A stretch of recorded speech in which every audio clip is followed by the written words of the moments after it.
Hi, and welcome to A Sense of Wellness podcast, inspiring and empowering a healthier you.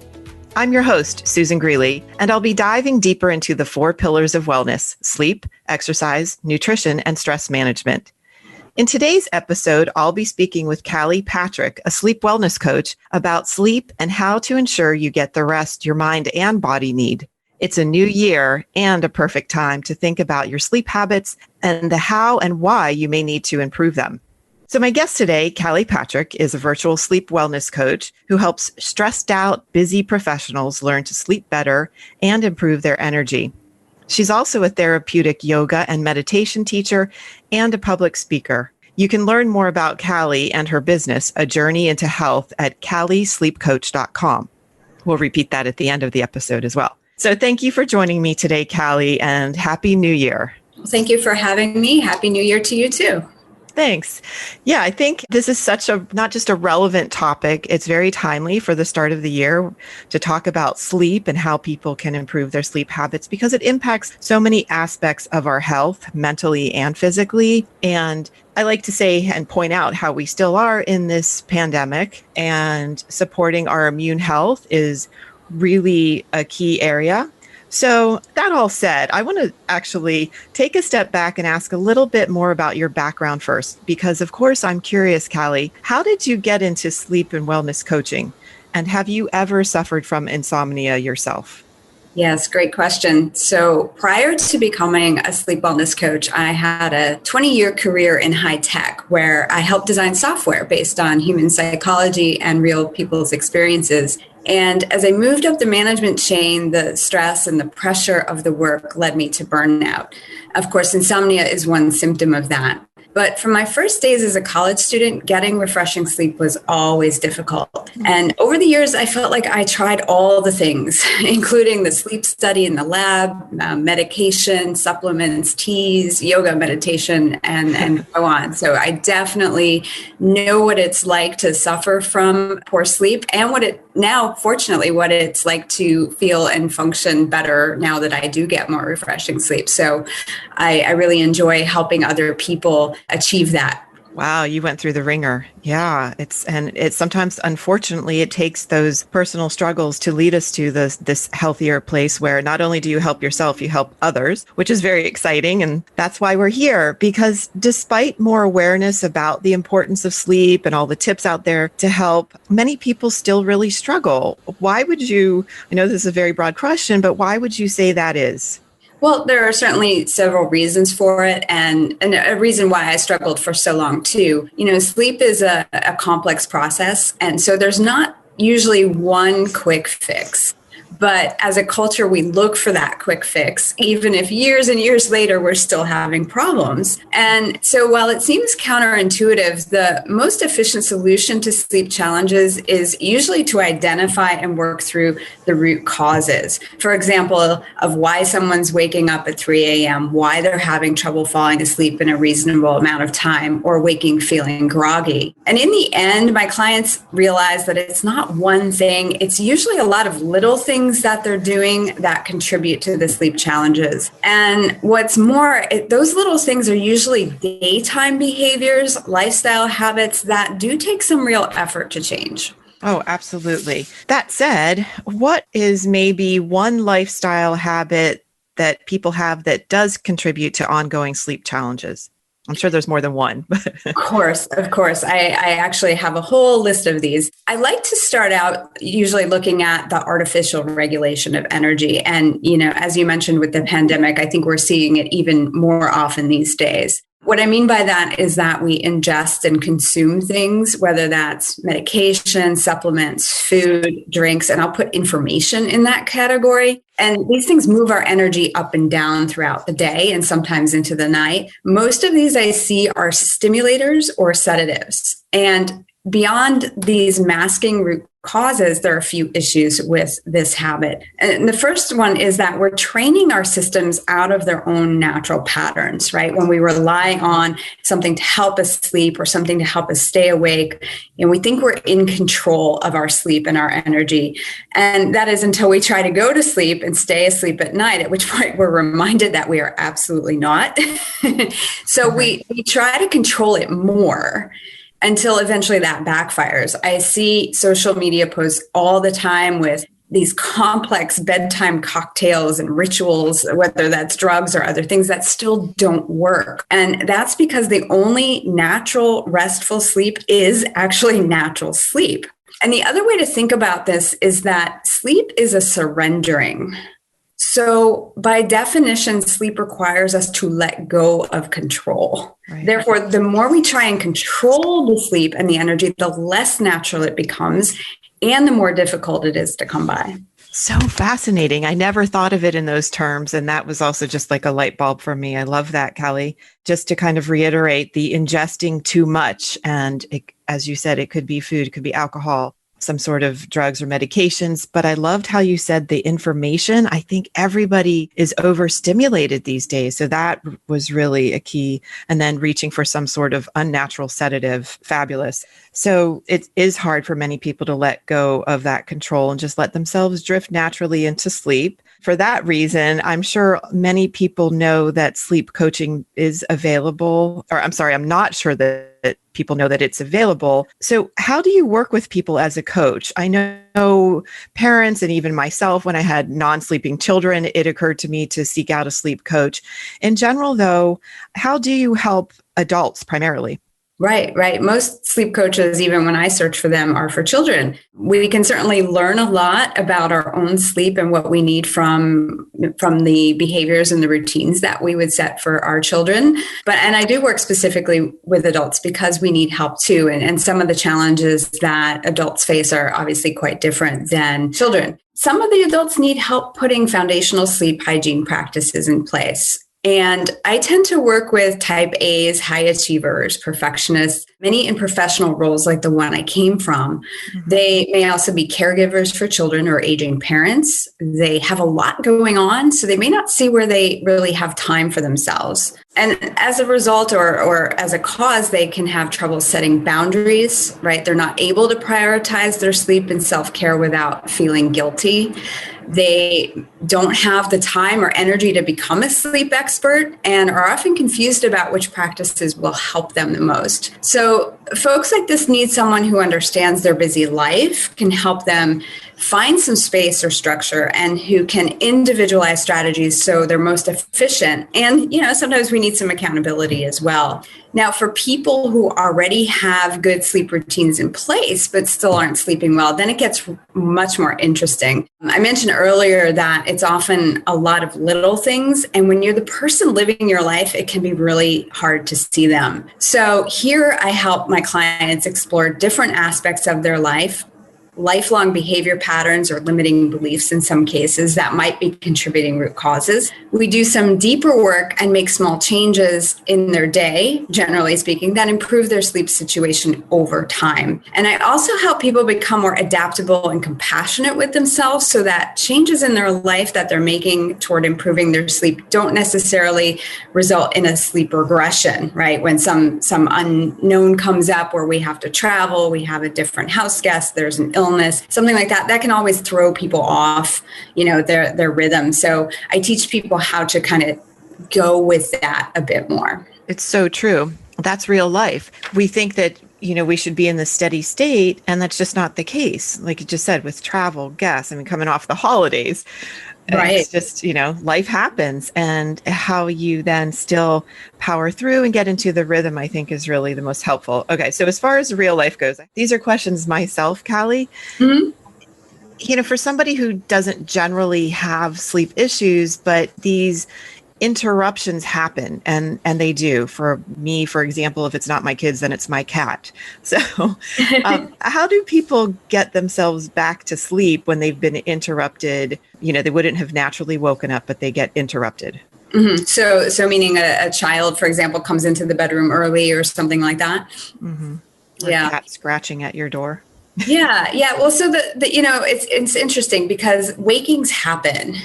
during the night. And there can be all sorts of reasons, right? It can be, stimulation from the environment. It can be, a noise, a cat, a partner.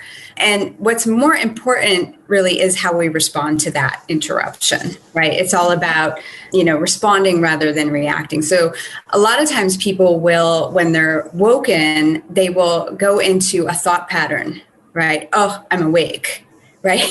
That's exactly right. Yeah. And with that the mind starts to go, right. And it can go to things like, I'm ruminating about my past. I'm planning my future. I'm calculating if I don't get to sleep within the next, 30 minutes, my day tomorrow is really going to be difficult. Right. And so a lot of what we do in that kind of situation is positive self-talk. It's an observation rather than a judgment. Okay, I'm awake, right? Oftentimes I do give people practices to do while they're still in bed that can help focus the mind away from the active thinking and bring them more into a restful state, so that perhaps if they're not sleeping, they're at least resting and restoring their system a little bit.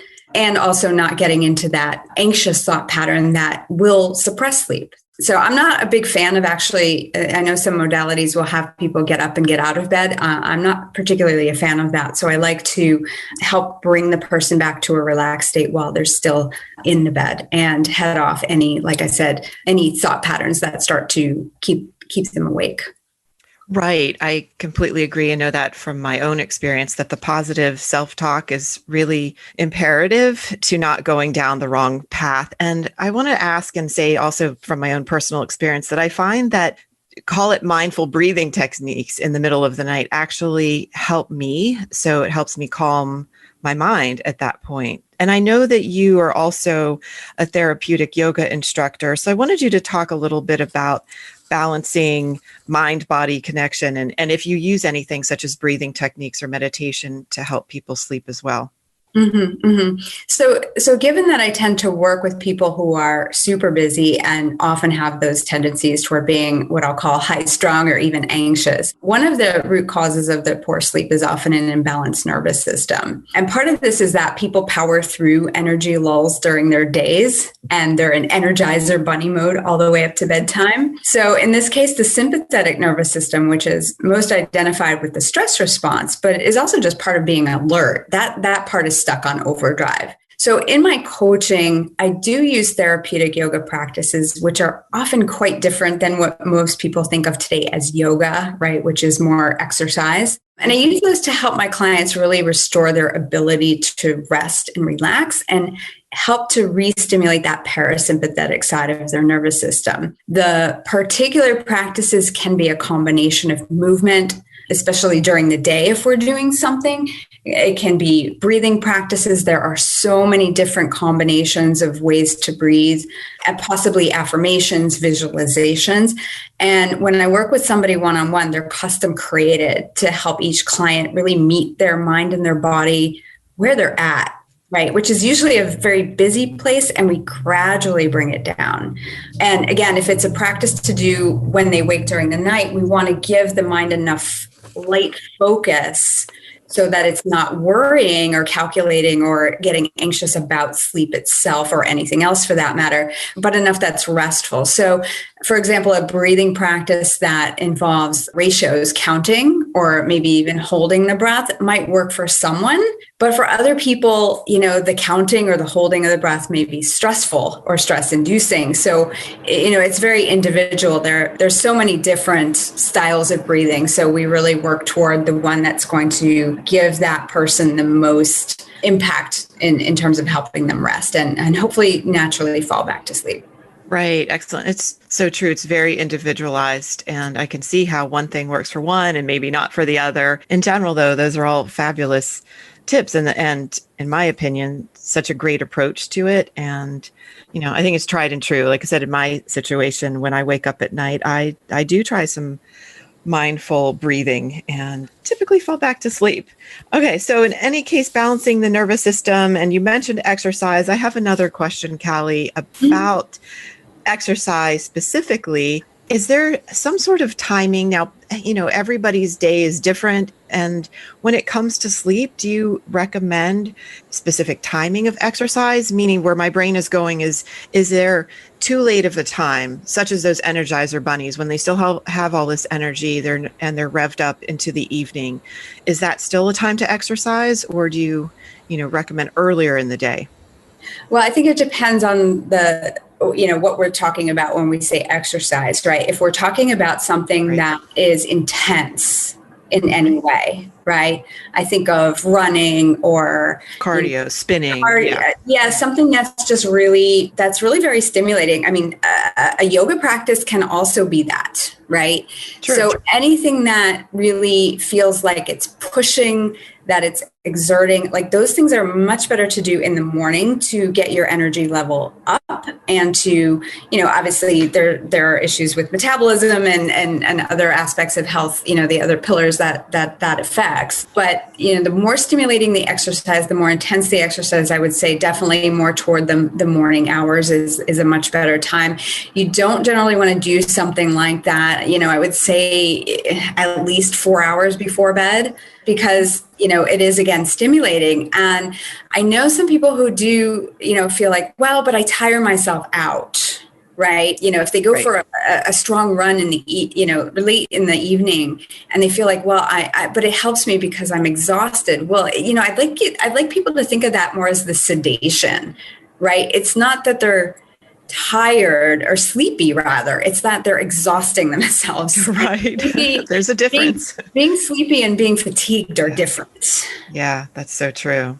So an exercise, exercises that are appropriate closer to bedtime, right, as an unwinding or bringing downshifting the energy essentially from the day, are those more mindful movement practices, whether that's, a gentle yoga practice, a tai chi, a qigong, right, something like that, where the person is really slowing themselves down. Yeah. Love that. Okay, thank you. That's great. Another question that I have is that I am a big fan of the power nap, Callie. So daytime naps, are they good or bad? Yeah, I have a blog on this. So the big question is the nap being used as a Band-Aid?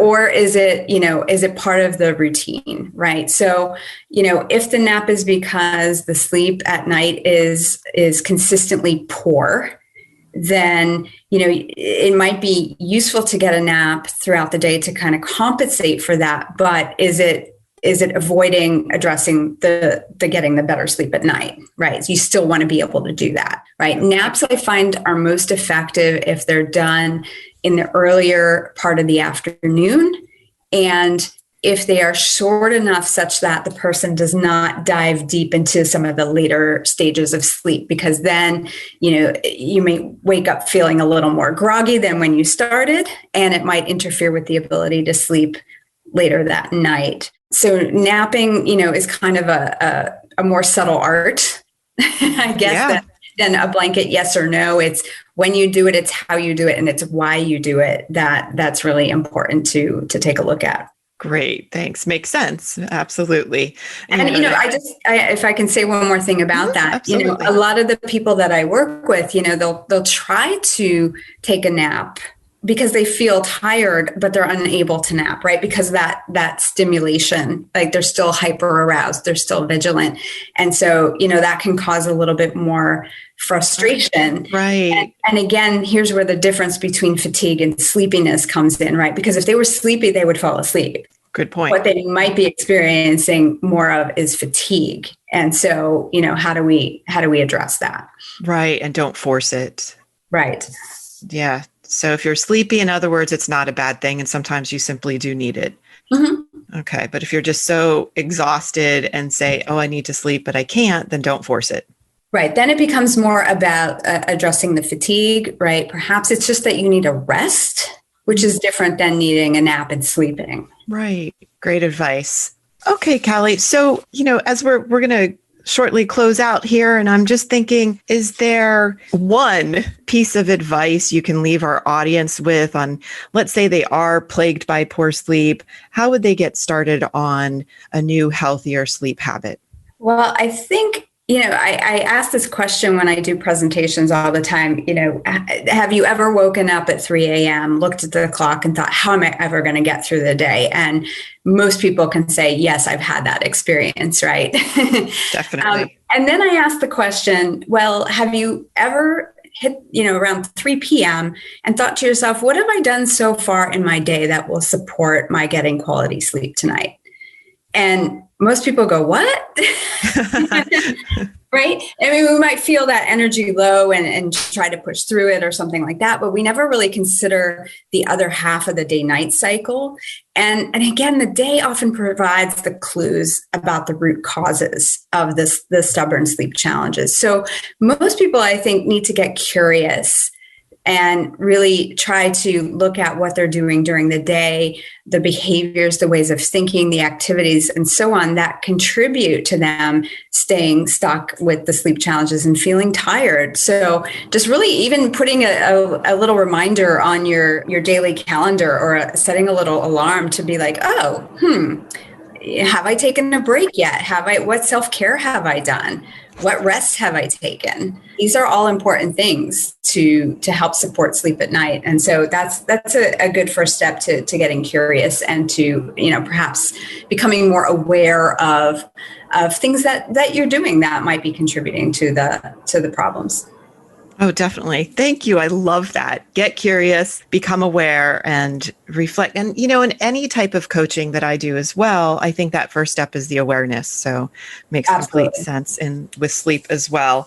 Callie, this is excellent. Thank you. I'm very excited to apply some of these techniques or, tips as well. And I have one thing that I like to ask my guests, and that is because I think in terms of wellness and expressing gratitude is very important to me. And I think as far as our well-being goes, important.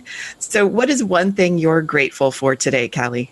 Oh, honestly, today I'm very grateful for, this might sound silly, but heat in my house. Nice. It's very cold here today. That's very important. And one of the things that I've been just very conscious of lately is the heat and the hot water, these very sort of basic things that we take for granted. But when it's, 20 degrees out or it's been snowing, it's just like, wow, this could go away, and I don't want to take any of that for granted. So I'm completely with you. For you and I, we live up in the Northeast for listeners. And I think for the two of us, it's something you definitely never want to take for granted. I love that. Heat and hot water. Callie, this has been a pleasure having you. I want you to also tell our listeners how and where they can find you. Sure. Well, again, thank you for having me on. It's been my pleasure, and I love talking to you. Folks can find me on my website is the easiest place. The URL is KalliSleepCoach.com.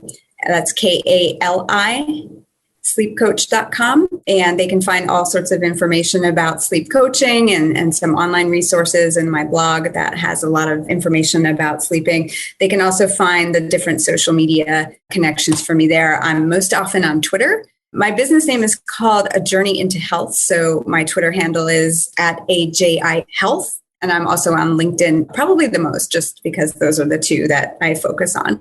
Great. Thank you. Thank you so much for taking the time to join me and listen to this episode. Listeners can find more information about this podcast and future episodes on our website. And you can also subscribe to the Sense of Wellness podcast at www.ccphp.net/SENS/podcast. That's www.ccphp.net/sens/podcast. This show is brought to you by CCPHP, a concierge medicine organization which partners with exceptional physicians to deliver an unrivaled healthcare experience while also empowering our members to achieve their optimal well-being. Be sure to listen in next time to the Sense of Wellness podcast.